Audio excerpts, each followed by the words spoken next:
Thank you, everybody, and welcome to the Snowy Valleys Council ordinary meeting of Thursday, the 21st of May 2020. Time is 2 o'clock. I'd like to acknowledge the traditional custodians of this land and pay my respects to the elders past and present. This meeting is being streamed on Council's website to allow the community to follow Council debates and decisions. Members of the public participating in the meeting agree to have their image, voice and personal information, including name and address, recorded and publicly broadcast. Snowy Valleys Council does not accept liability for any defamatory remarks or inappropriate comments that are made during the course of a meeting. Mobile phones, please ensure they're turned off and silent mode, and that no recording of voice or images is permitted. Council is currently operating under the temporary provisions of section 44(7)(a) of the Local Government Act, which allows for online meetings, and the provision of the Act may take precedence over any conflicts with the adopted Snowy Valleys Council Code of Meeting Practice. Thank you, ladies and gentlemen. Apologies and leave of absence. There are none. Declarations of pecuniary interest. There is no public forum. Ladies and gentlemen, and councillors, the confirmation of the minutes of the ordinary meeting of the 16th of April 2020 and also the ordinary policy and strategy meeting of the 30th of April 2020. Do you want to move those independently or together?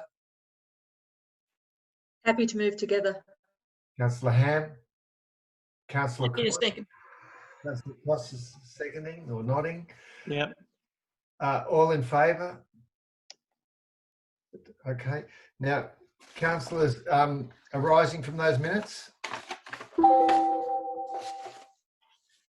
Just a quick question, Mr. Mayor, whether there's been an update to the COVID-19 financial situation where you wrote to the ministers? No, not really. We have spoken to some of the ministers at the Canberra Region Joint Organisation, but that's only verbal, and we haven't heard back by mail yet. A bit disappointing. We live in hope.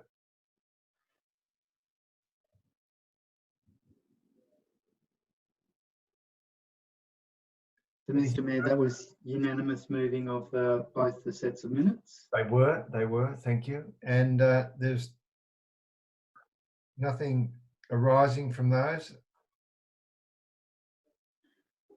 Takes me to notice of motion 7.1. I'll get to that.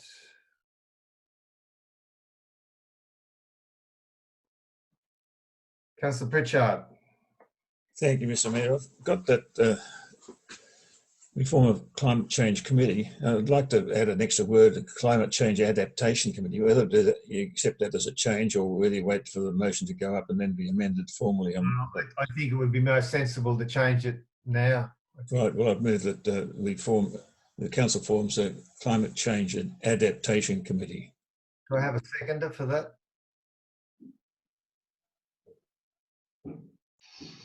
Thank you, Councillor Wright. Councillor Pritchard, does the councillors want to go into committee on this one, or are you happy just to run it as a debate? Whatever.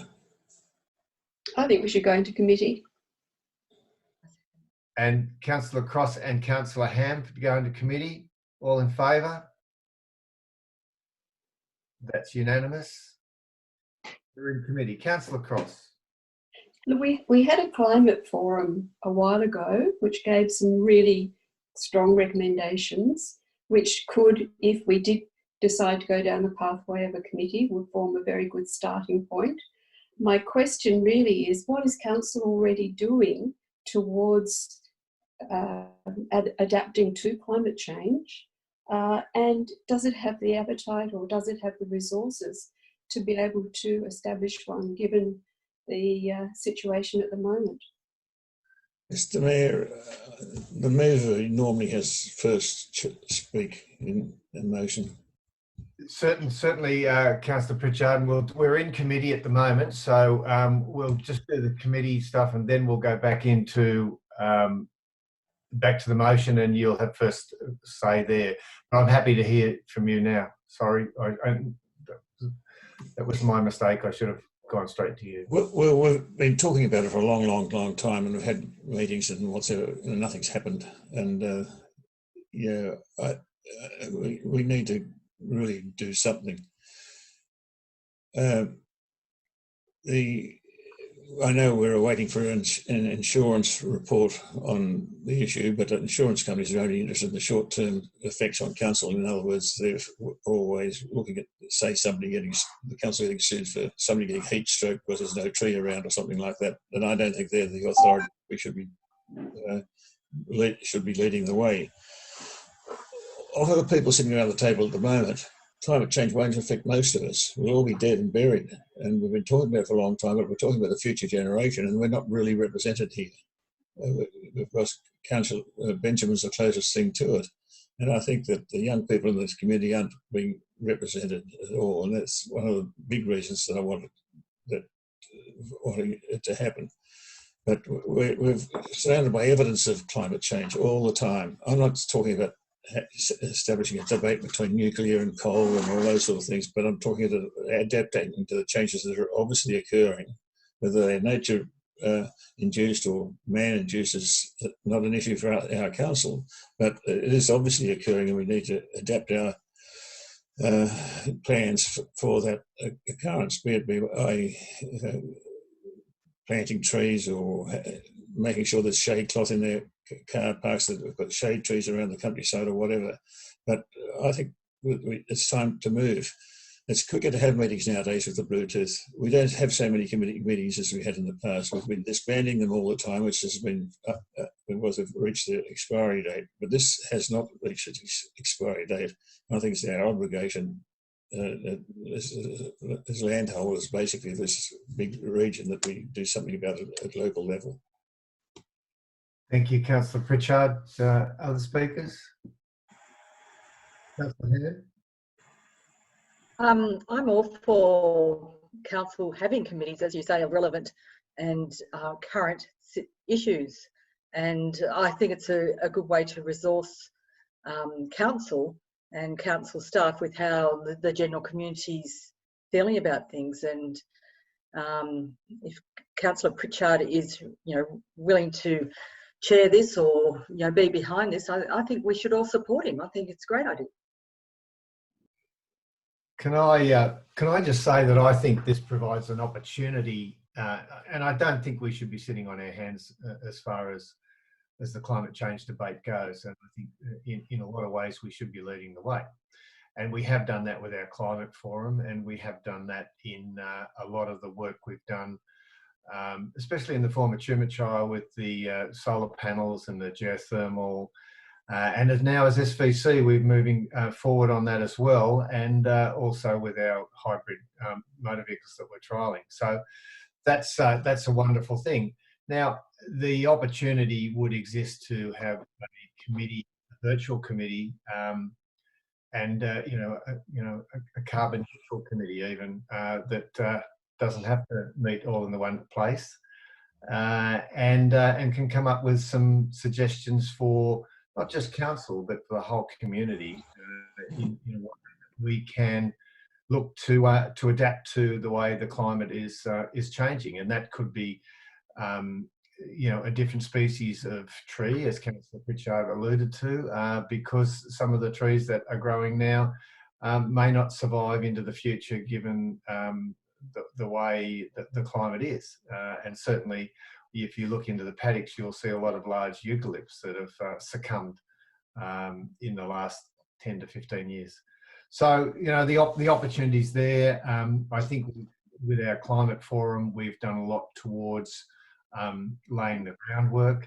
There are interested people in the community. I know in the past we've struggled to keep to get a community up and running, and you will notice in the business paper, the mention of the former shires around us, trying to get them involved, and not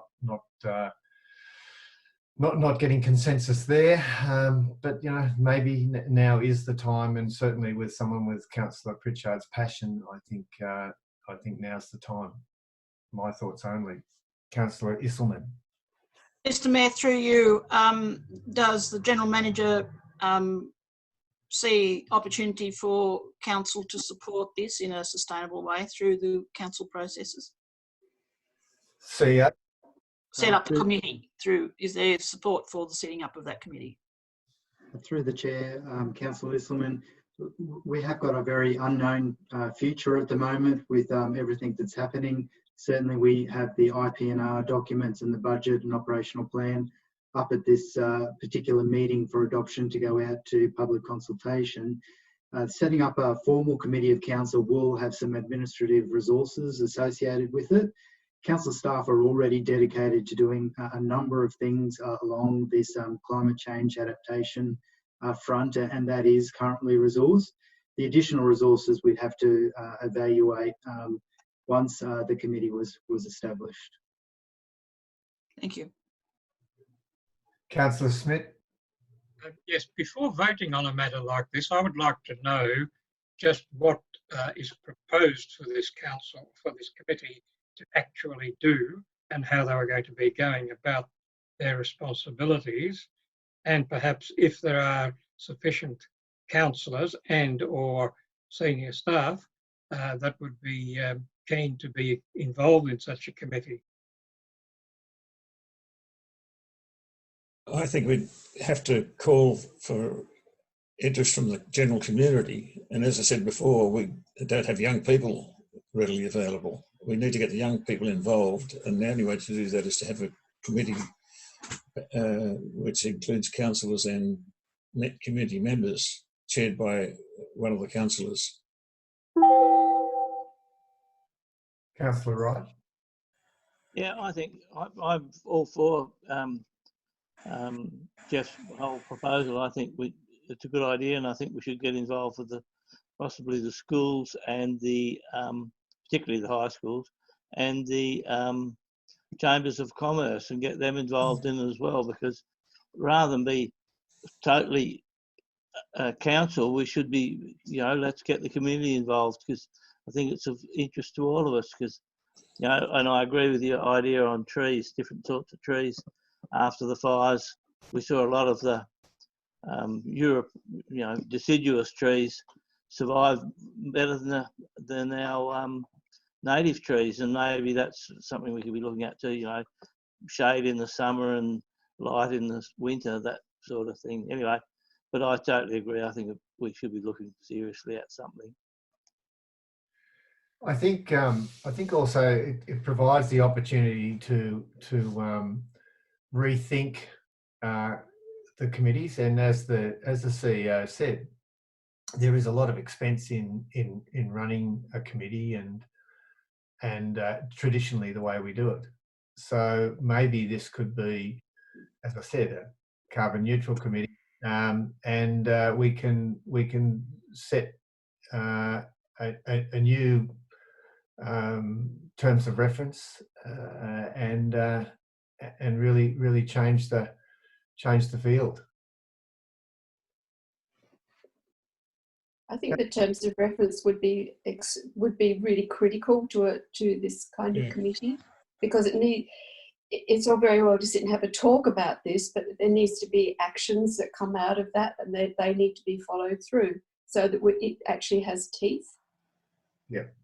Look, the risk, and we talk about risk and risk appetite and risk adverse, but the risk is that if it is a committee of council, it could come up with recommendations that come and that come to council that are unrealistic, and that puts us in a situation where we would find difficulty when it comes to the vote. So that is one of the risks that I see. But the other risk is that you don't do anything, and that's probably a bigger risk. Can't it just be an advisory committee? Of course it could. All our 355s really are advisory committees, and and then they come to us and we make the decision.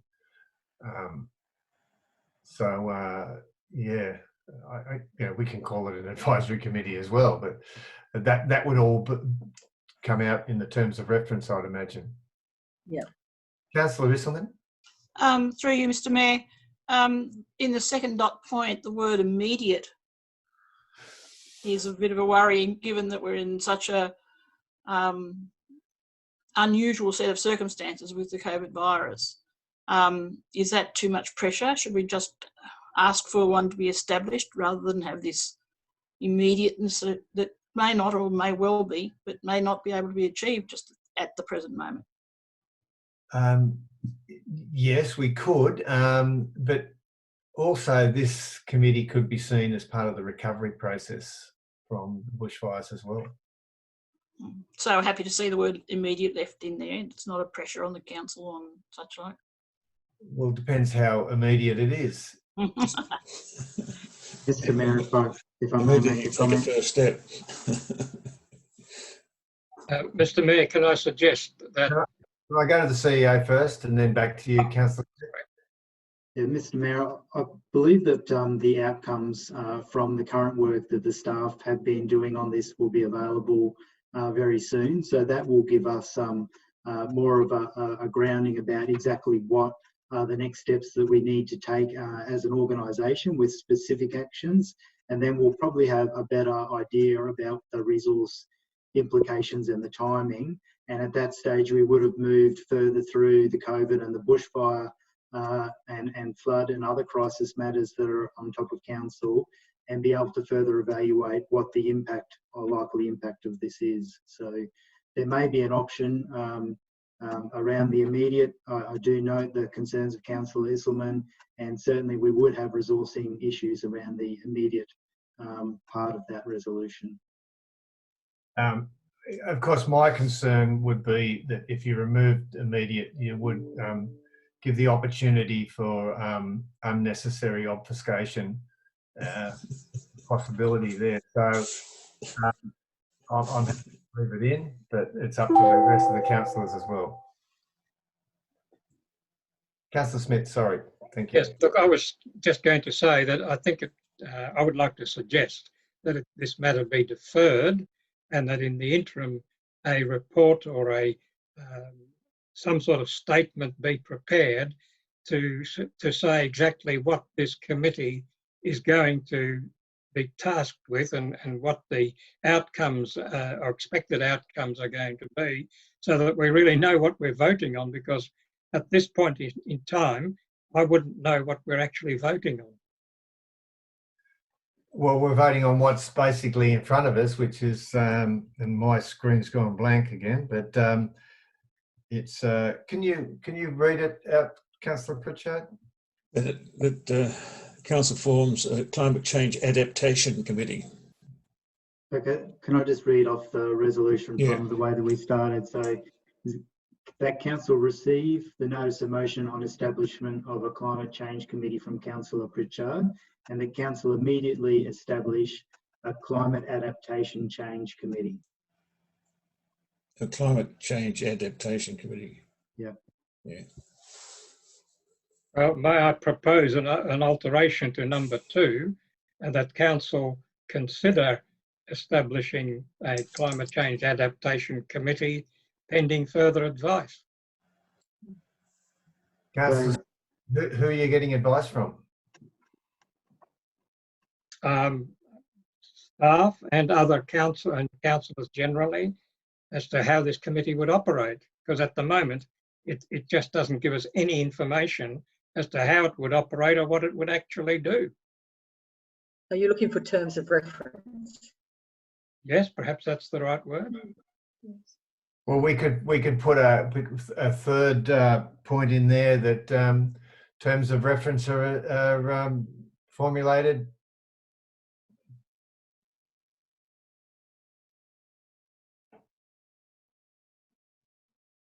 So, councillors, you're in committee at the moment, so a discussion.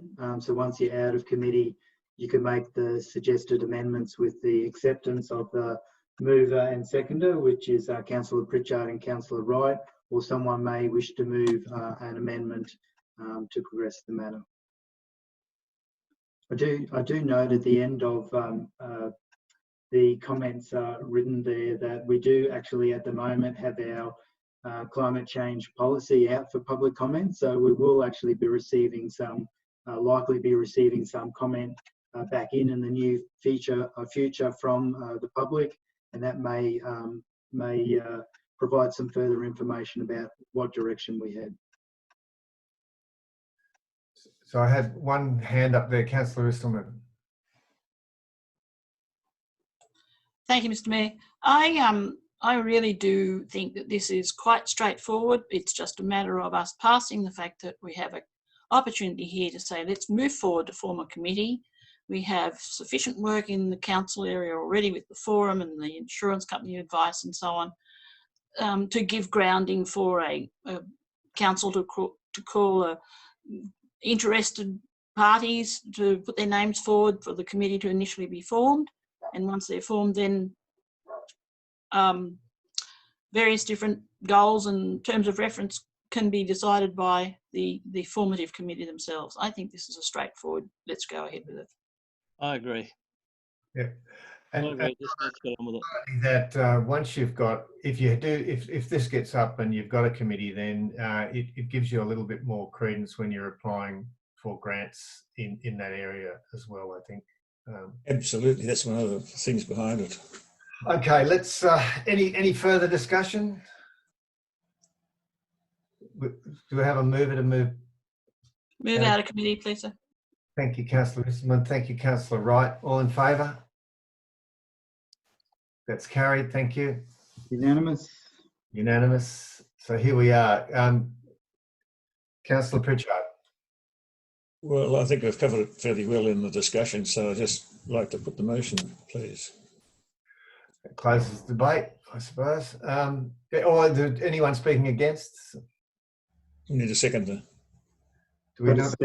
Second, Councillor Wright. Do you want me to reread that, given that that it is different to the recommendation that was up there, just for clarity purposes? I think you've read it just a minute ago, so I think we're all pretty.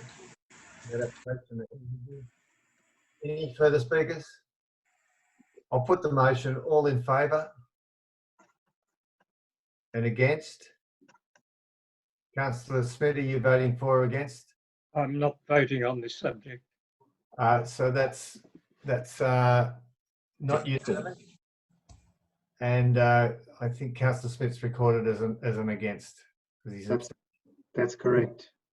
So, Councillor Smith, if the Code of Meeting Practice says that if you don't make a vote, your vote will automatically be recorded against, because we actually record each councillor's vote. So, are you happy with being recorded as voting against? Yeah, on the basis that there is no real information about what this committee is going to do at this stage. Yes.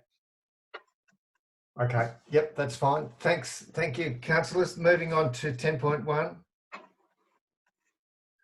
Renewal of local government membership. Just before we move this, and thank you for the report. But I was in two minds previously, but given the advocacy that we've been receiving from the local government New South Wales, and the visit from Linda Scott and the constant encouragement and work that they do, I think the renaissance of the local government New South Wales is something remarkable, and I'm happy to, although it's costly, I think it's something that we need to be involved in. Do I have a mover? Councillor Ham, Councillor Cross. Councillor Ham. I have to agree with you, Mr. Mayor. I don't know what local government New South Wales is like previous to Councillor Linda Scott running it, but I think she does an amazing job.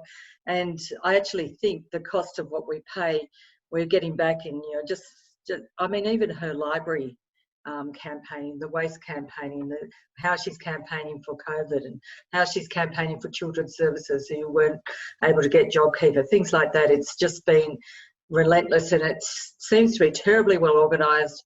Her weekly newsletters I find very interesting. I think it's a great thing to be a part of. Councillor Cross? It is our peak body, and it is that does have that overarching knowledge of what's happening in the local government world. And I totally agree with what Councillor Ham and you, Mayor, have said. It provides us with a very valuable resource that we can ring up and find out. And I know we've already used it, and we've already got good value for money. So I heartily support it. Thank you. Any further discussion? Put the motion. All in favour? It's carried unanimously. Thank you, councillors.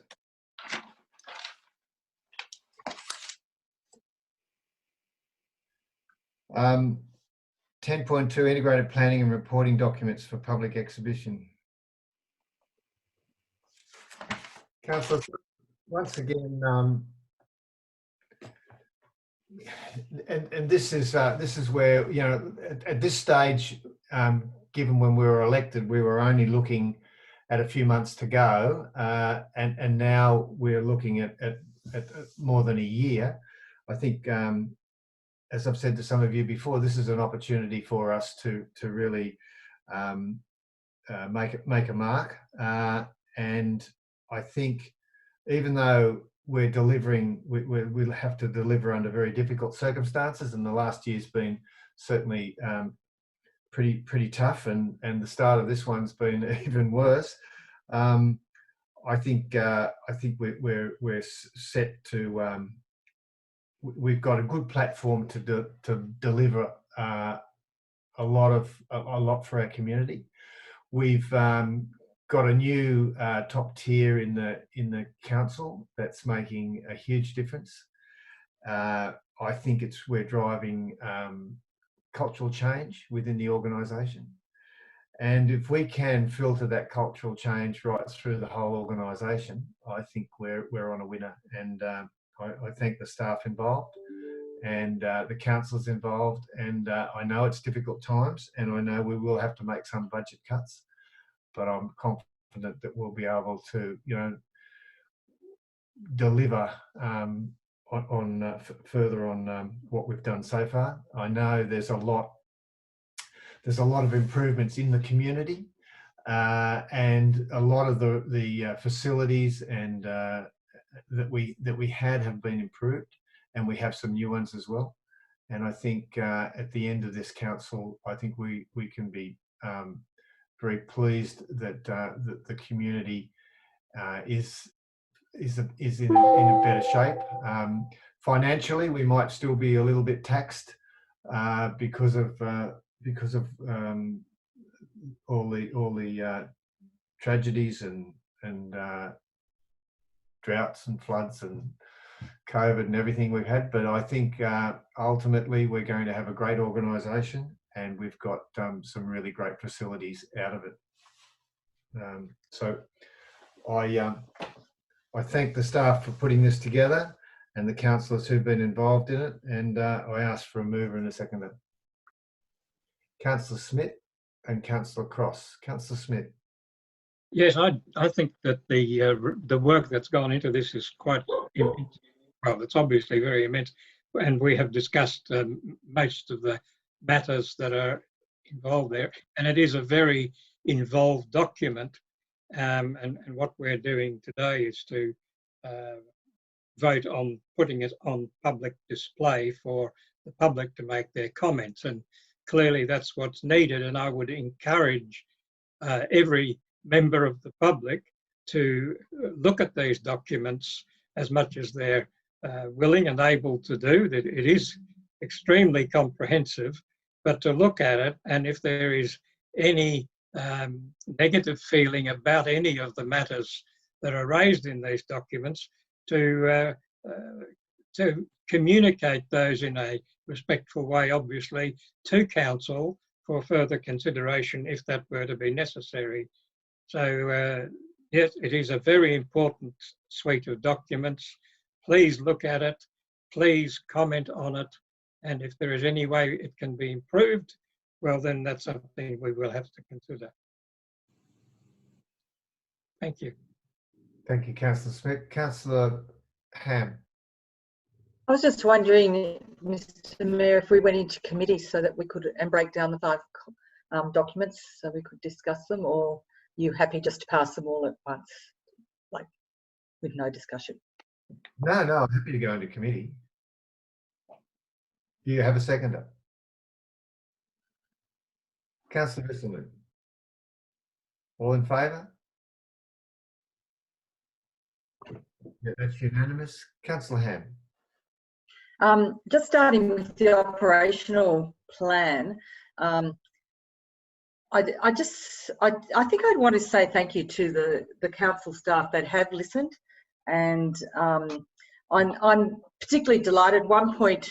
I've got 5 things to mention here, just so you know. 1.1.2, support community projects by coordinating the delivery of SBC community grants. I'm thinking mainly with that one, if the Cancoban Hall. I just think that's just a great model. It's what happened up at Batlow as well. So very pleased to see that one. 1.8.1, stage 3 of Snowview happening in Tumbarumba. There's been a lot of public interest in that. Great to see that. And the one underneath at Rotary Place, just so people know, like Snowview, they're actually doing something about it. Rotary Place, they're doing more research on what's to be done. Stage Snowview is actually being expanded, from my understanding. And 4.5.8,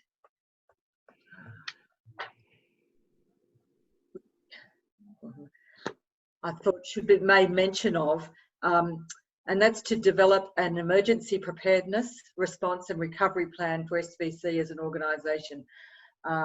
That plan's been developed.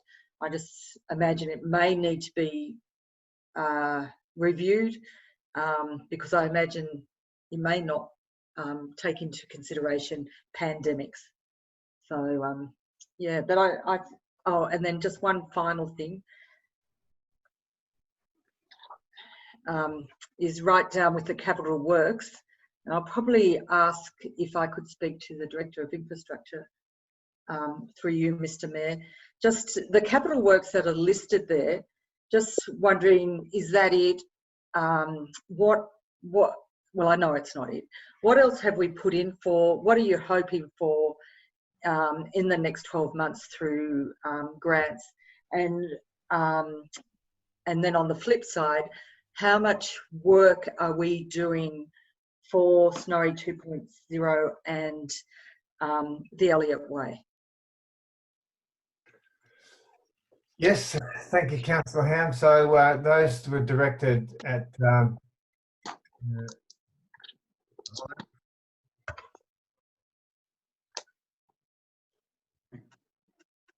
Lindsay, do you want to respond to those questions? Yeah, sorry, I was just getting a broken up message there. Wasn't sure whether I was right to go. Yeah, very much. I suppose the capital works listed are what are set and fixed at this current time. But yeah, very active as far as expanding our commercial works portfolio, and that's a very dynamic thing, and there's a lot of opportunity out there at the moment, as you've suggested, Elliott Way, and there's quite a few others that we're sort of involved in that early stage, and hope to be able to develop into a project that we can then formally list as a going and deliverable project. So a lot of work happening in regard to the sustainability side of things, the commercial side of the business, and yeah, any funding opportunities that come available to us, we're very active in trying to make sure we optimise all those opportunities, and we'll pick up on those as we do the quarterly budget reviews throughout the financial year. Thank you. Okay. Thank you, Hunt. Any other councillors on those suite of documents?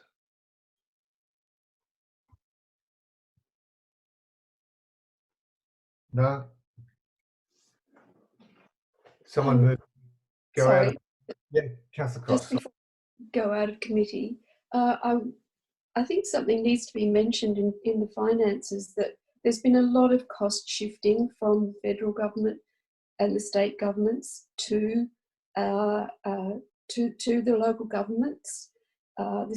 Libraries is a classic example of how that happened and why we needed to have that huge drive to increase them. I was wondering if Suzanne could, the Chief Financial Officer, could give us some idea of the implications of that for us, please. Chief Financial Officer.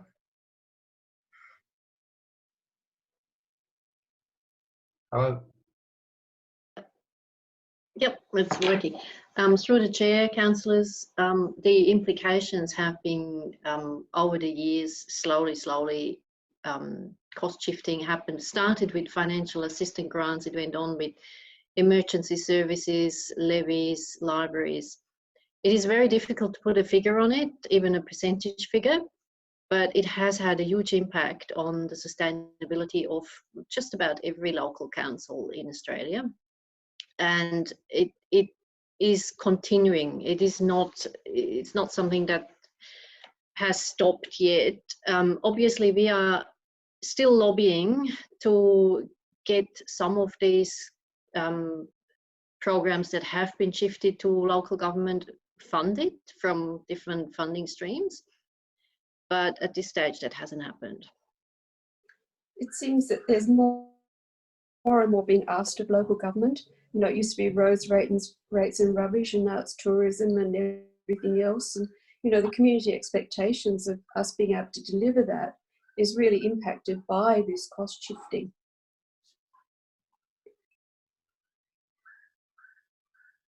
Yes. Through the chair. Yep. Yes, I do agree with that. To a degree, it is also, as you say, the expectations of our communities that exacerbate this problem. That's right, and not only that, we do some in some towns, we do some things, and in other towns they're looked after by business. So we're doing some in some areas and not in others. The other thing we've asked for is we've written to the government asking that the financial assistance grants are taken back up to the 1% of GDP, but we're still waiting in hope on that. I think we might be waiting for a while. Also, I just might notice, and I thank the CFO for sending through to councillors the debts and loans that council has, and they're quite substantial, and we're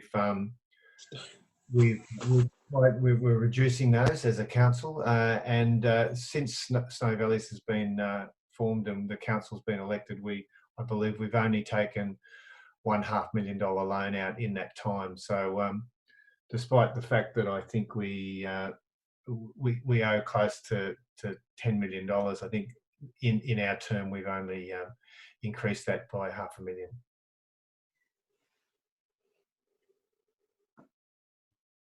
Councillor Ham? Yes, and just on that subject too, and we're also paying back the loans as we're going along. I think that's amazing. So just looking at fees and charges, I'd just like to bring up children's services, and probably for you, Mr. Mayor, talk to Paul about this. But just with children's services, particularly with Puggles, it has gone up more so than others. And the rationale behind this is because now it's under childcare subsidy, and so last year it went up and it'll go up again. But it's very much as a philosophy that it is a user-paid service, and I'm part of a national committee, and you know a lot of local government are getting out of children's services, and that is because they're not user pay and they're losing money, and we cannot afford to be in that situation. Our children's services have to be user pay, And I thank you for your support, Paul, with that. And thank you for your support with supporting the maybe the start of another Puggles service that could help, particularly people who have been in the bushfire affected areas.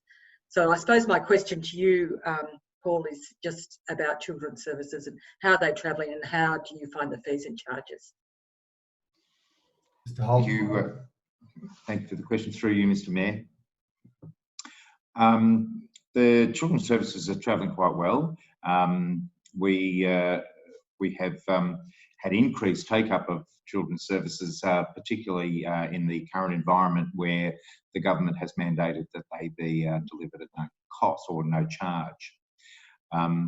It is essential that we that our children's services programs become self-sufficient and move to a full cost recovery model. That will mean that we will see staged increases in fees over a number of years to bring them up to that level. We don't want to overly burden the users of those services through putting the fees up excessively in any given year, but a staged and measured approach to it should get us to that point within a number of years, or a couple of years from now. So this year we've seen an increase from $50 gap fee to $60 for a session. Sorry, not gap fee, but overall fee for a session. But families still can get subsidised themselves to enable them to be able to afford those to pay those fees, and that's on a sliding scale.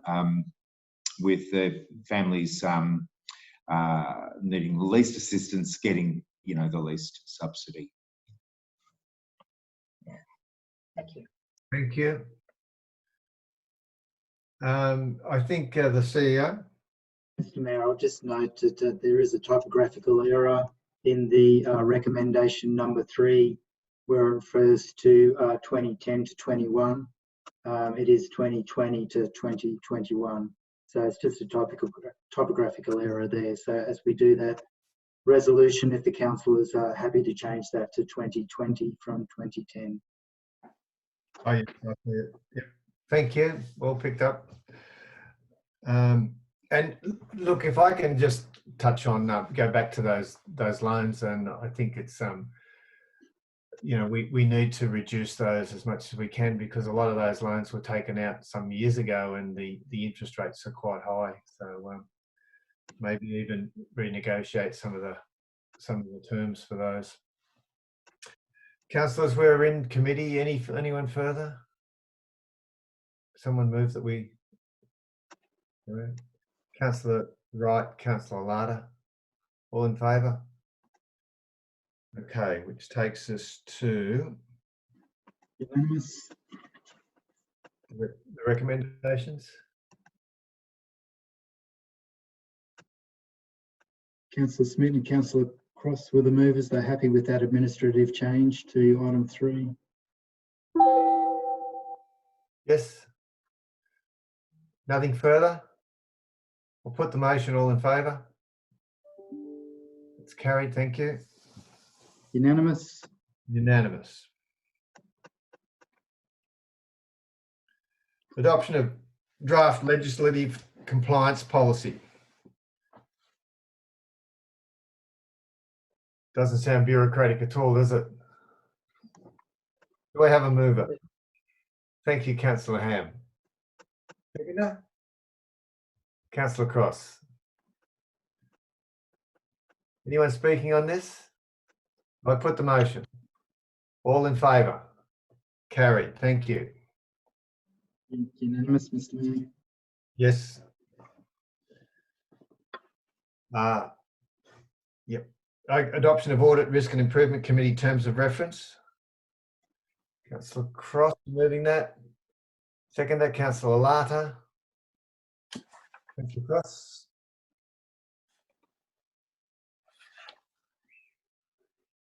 All good. Sorry. All good? All good. Yep. Good. No one further? All in favour? Unanimous, Mr. CEO. Thank you. NCIF and SCF quarterly report 31st of March 2020.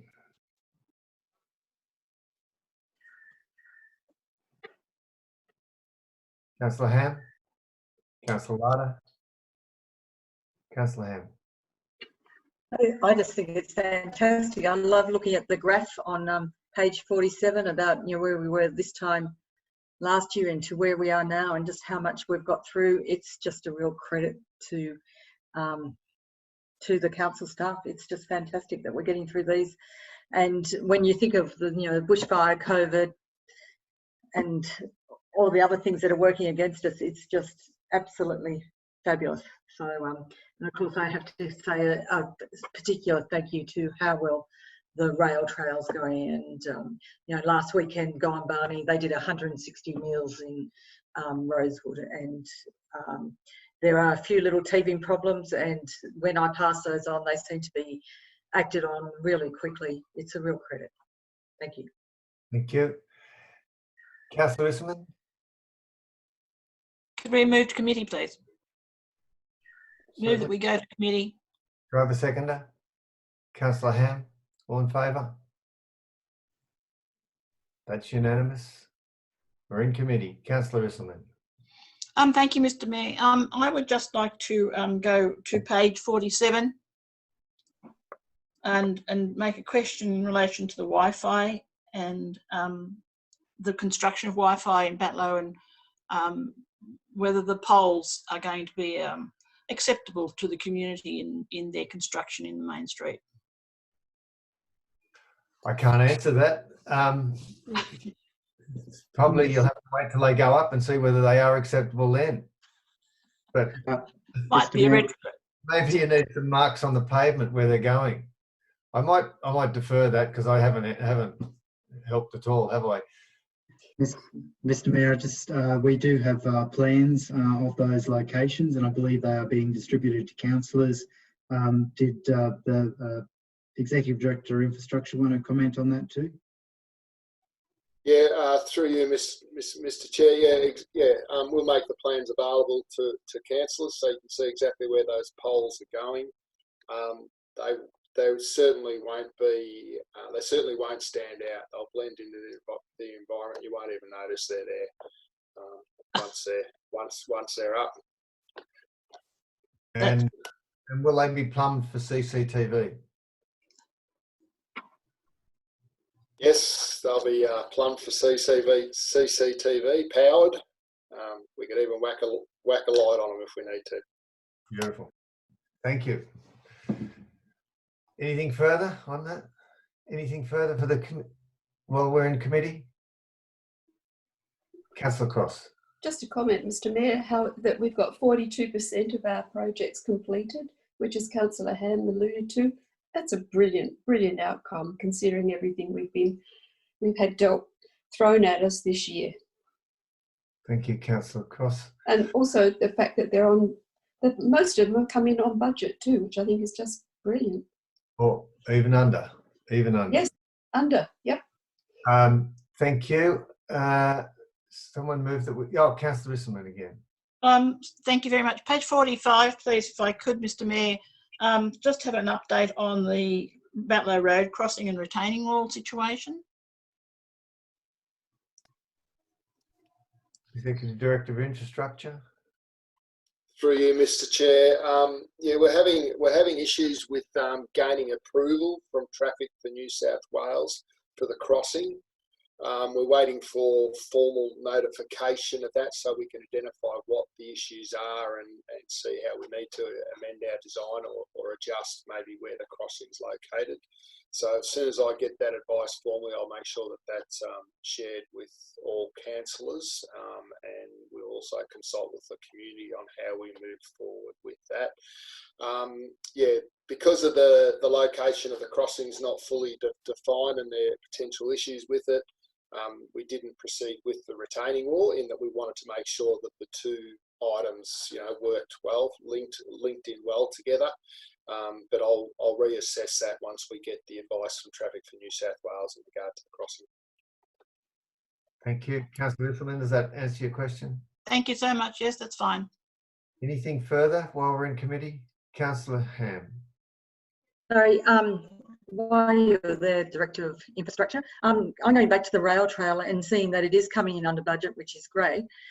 Is there an opportunity to put any bathrooms along the way?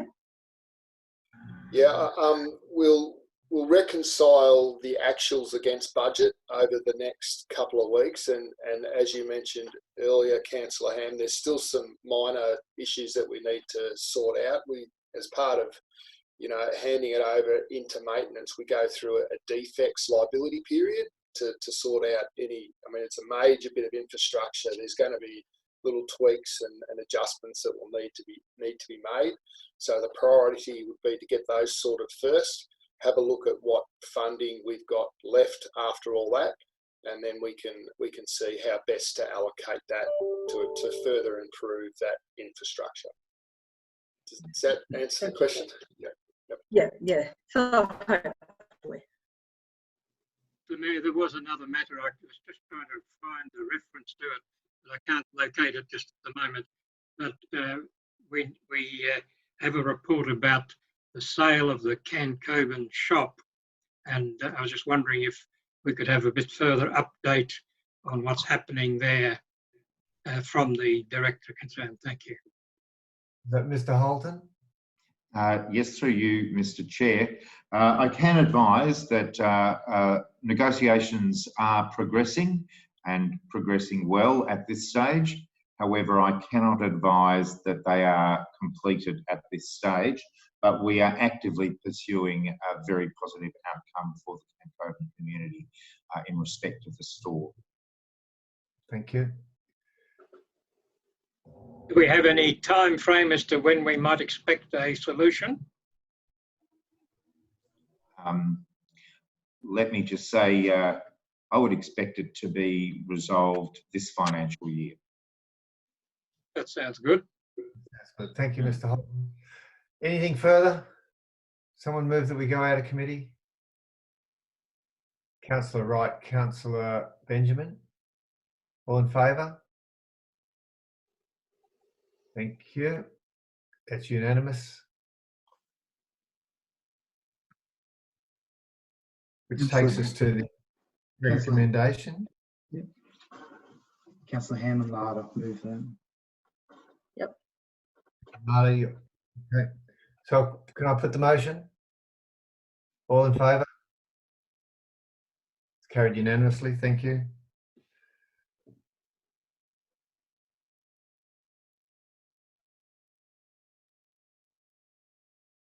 Councillors, governance and financial reports, 10.6 statement of investments. Councillor Ham. Councillor Larder. Councillor Ham. I'm blown away at how well these are really going, considering what you read in the press about investments and things like that. So congratulations to the people who've placed these investments prior to COVID and managing it now. It's I think it's I'm surprised how well it's going. It's fantastic. Just a point of clarification, for the CFO, I don't understand what CTO funding is. It's nice to get 74,000 Ks, but what's it for? And also, have we, the Service New South Wales, that I presume that is for rent, and are we going to be impacted anyway because we did shut down the Tumbarumba office for 7 weeks? Will we lose any of that funding coming in? Is this Service New South Wales for rates relief? CFO? For you, Mr. Mayor, yes, this is Service New South Wales paying our ratepayers' rates bills, not Great. the rent for offices. Okay. And the CTO funding relates to... Sorry, Suzanne.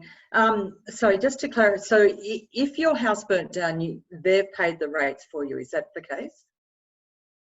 Through you, Mr. Mayor, yes, that was the plan. If your house burnt down, or you had been majorly affected, or your house had been majorly affected, Service New South Wales was going to pay the Q3 and Q4 rates notices for these rates payers. Right. Okay. And and only this one quarter. Quarters. Sorry, I couldn't quite understand. How many quarters? 2 quarters. 2 quarters. 2 quarters. Okay. Thank you. And through you, CTO Mr. Mayor, the CTO relates to community transport funding. Thank you. All right, councillor Cross. One question. I note in the statement of investments that we've put in under S44 for recovery of $2 million. Do we have a time frame of when we can expect that, or is this an ongoing that we have to keep on being reported against? CFO. Through you, Mr. Mayor, we expect part of this claim to be resolved within a couple of weeks.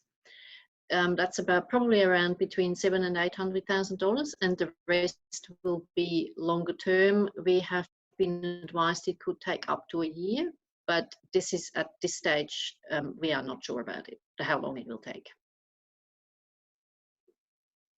Thank you. Nothing further.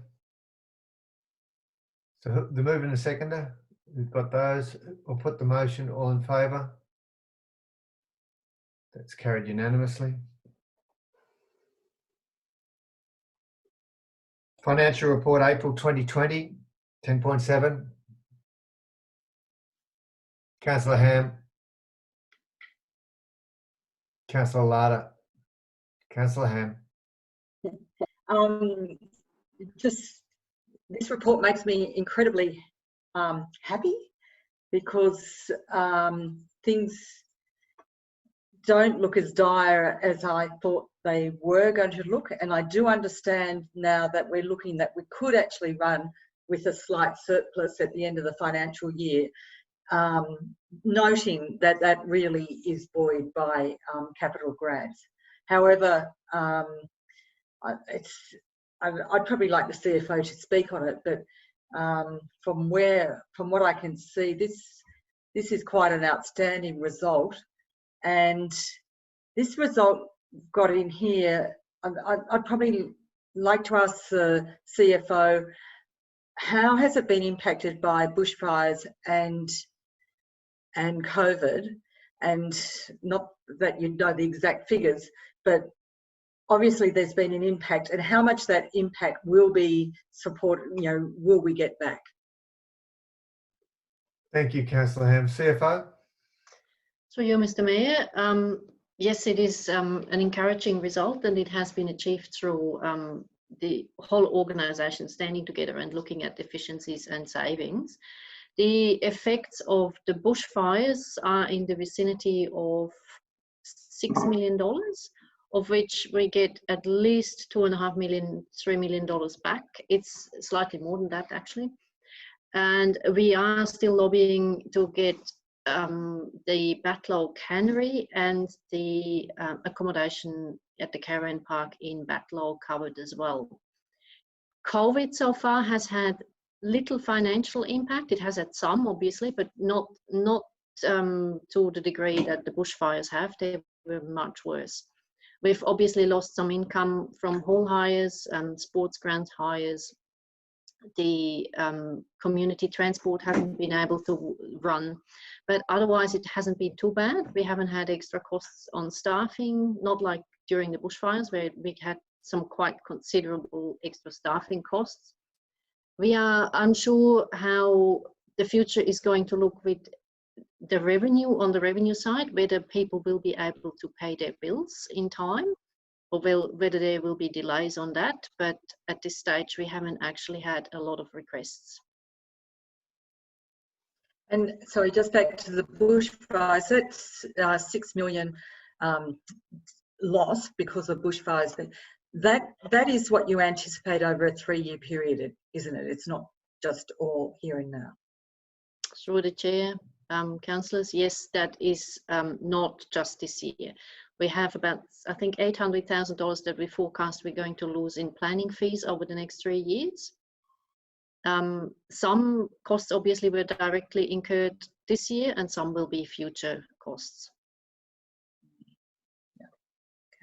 And did we cover the cost of water rates and things like that, or because we didn't charge, we covered water rates, didn't we, for people that were Through the unable to chair, pay that? yes, we did cover the water usage in the first quarter of this calendar year, to the extent of that we compared it to last year's usage for every ratepayer. And now this cost has not been directly covered, but we have included it in our expenditure under the federal grant that we received earlier in the year. Thank you.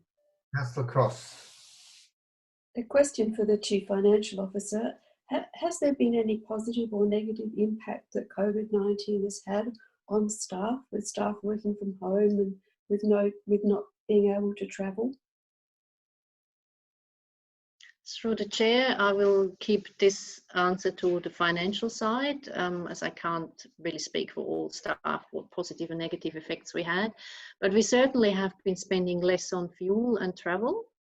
That's I can't specify how much that is at this stage, but it's certainly obvious, and probably also on energy in the offices. What has cost us more is lost revenue on hall hires, caravan parks, people not traveling, all of that. But at this stage, it is not a major impact either way on our budget. Thank you. Councillor Isselman. Thank you, Mr. Mayor. Through you, listening to what our financial officer was saying, there has to be obviously some ongoing costs that may arise. That, for instance, the maintenance of roads, back Kanama Road, and trees that have been perhaps not identified and then get to be identified. Those unseen costs can be quite an impact on our financial situation, and has that been considered within the budget that we're looking at? CFO. Through you, Mr. Mayor, it certainly has been taken into account, but we also do receive disaster management funding on the road transport network from the federal government, and we will include as much as we can, obviously, under the rules in that claim. Okay, thank you. Thank you. Nothing further? Can we put the motion? All in favour? That's unanimous. Moving on to, what are we up to now? Quarterly budget review. 10.8. Is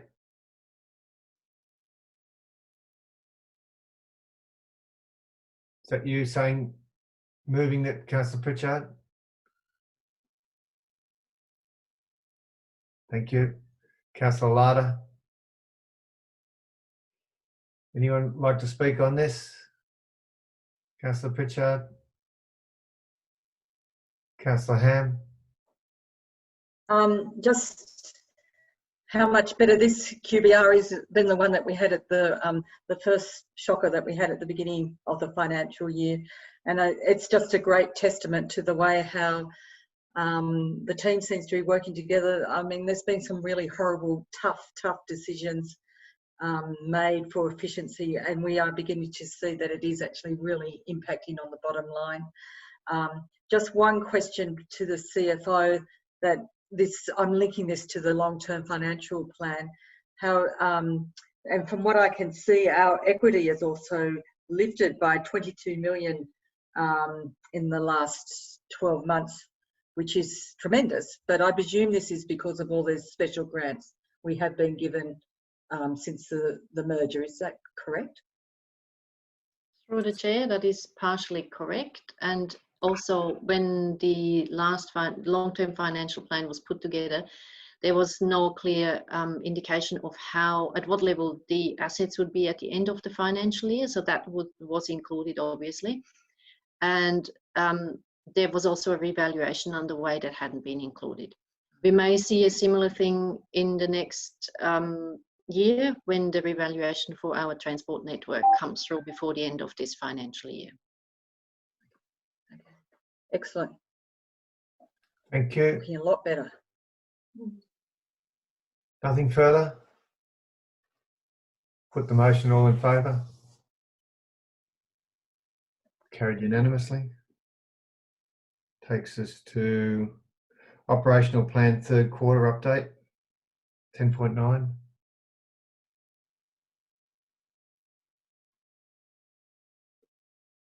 Councillor Usselman, Councillor Lata.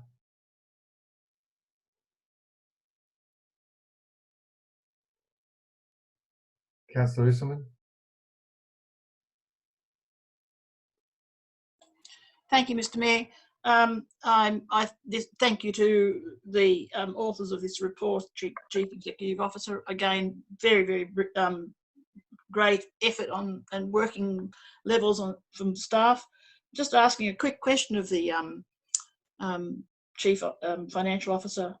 On the page 67, there's operational plan action status, and it's wonderful to see so much in progress and completed, but I'm just asking the question where it says 3.6 unable to progress and 0.9 not progressing. The difference between those two categories is what? Through you, Mr. Chair. Thanks, Councillor Usselman. So just picking up on your question there, unable to progress are those actions that have been directly impacted by either bushfire or COVID, and for that reason are unable to either start or be finished. Not progressing is that those projects or initiatives are unable to be completed or started or finished because of another reason, and that could be capacity of staff, workload, budget, resources or grant funding that hasn't actually come to bear. Progressing and on track should be fairly self-explanatory, I think. And the other one is they're not due to start. So that actually means that that project by rights should actually be finished by the end of the next quarter or this financial year. Thank you very much. Okay. Councillor Usselman, nothing further? Anything further? Councillors, I'll put the motion, all in favour? Thank you, Councillor. That's unanimous. Moving on, draft road naming policy 11.1. Mover. Councillor Cross, Councillor Smith. Councillor Cross. I really appreciate that the community has had involvement in all of this because it does reflect our cultural diversity, and it's really great to see that our Aboriginal community is also having input into these namings. Makes it much more real and much more. The community then has an interest in being part of it. Thank you, Councillor Cross. Anything further? Councillor Ham. I'd just like to make mention of one that was declined at the Ivan Lyons Road, and Ivan seriously was a great asset to Tumbarumba, a local legend. Whoever nominated that person, I would encourage them to put it in again, but only one name. Thank you, Councillor Ham. Nothing further? Put the motion, all in favour? That's unanimous. Thank you.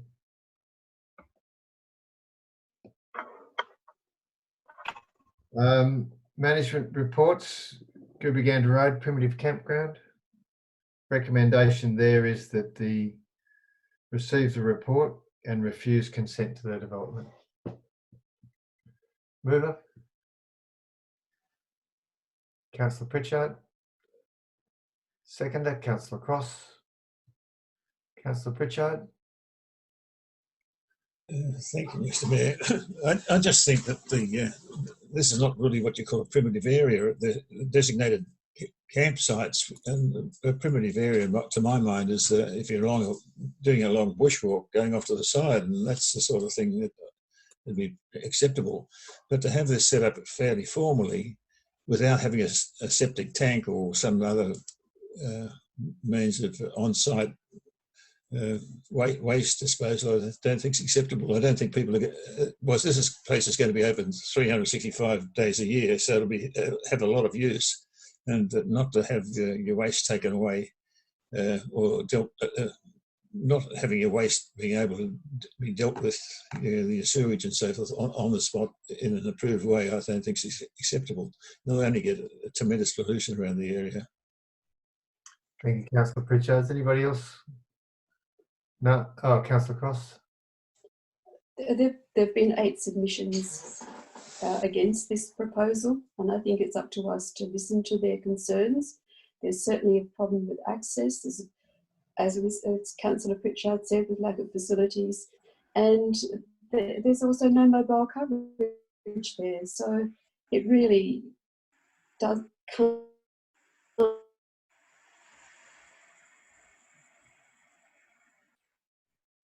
We've lost Councillor Cross. Oh, sorry. Oh, I don't know. We got the message. I think we've got the message. No mobile coverage. Okay, councillors, we'll put the motion. All in favour? That's unanimous. Thank you. It's not unanimous because we can't see Mr. Larter. I've lost Mr. Larter. And Councillor Smith, did you vote? No, I didn't. I felt that there was a lot to be considered. I'm sorry. What can we just? Councillor, we've taken the vote. So are you yes or no? Can I just clarify what the vote is? Just a moment. Councillor, we're voting to refuse the development application. I'm in favour of that. Yes. Thank you. So that's unanimous. Thank you very much. Yeah, they're always difficult, these ones. Councillors, thank you for that. We'll move on.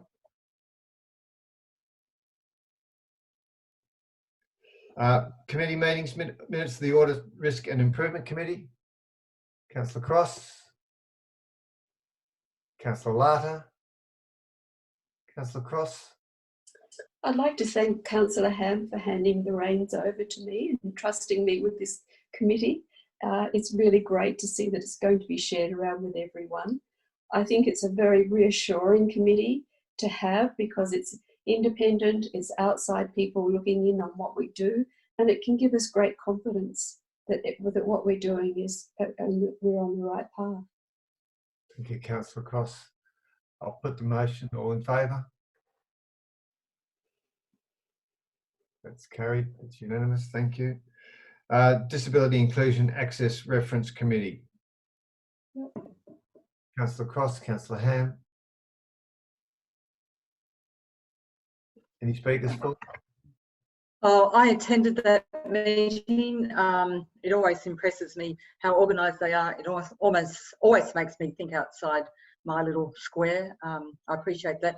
One thing to note there, they do talk about the Gadara students, is that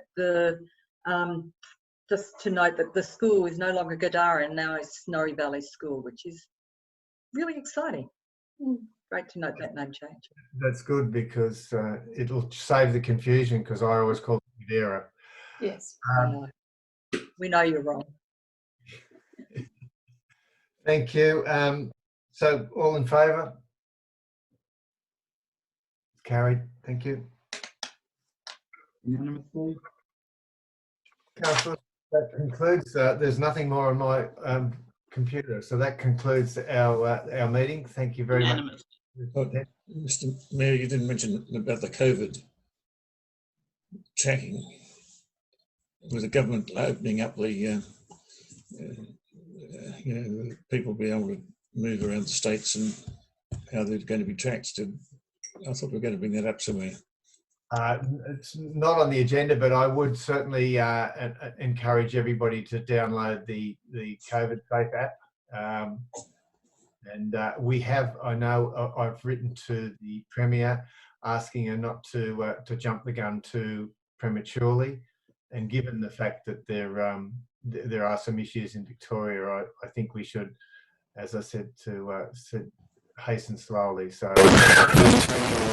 we've moved a motion before. We've written a letter, and I think that's all we can do. Councillors, that concludes the meeting. Mr. Mayor, might I just... Sorry, Mr. Mayor, may I interview? I'd just like to, if I could, mention the sad loss of the twin girls in Batlow and recognise that as a council we send our condolences to the wider community and the immediate family of those two little girls, and suggest that if there is a need for any assistance in any way to contact you, Mr. Mayor, or one of us as councillors. Thank you, Councillor Vesselman, and the same goes for the tragic incident at the Go-Cut Road intersection. Oh, of course.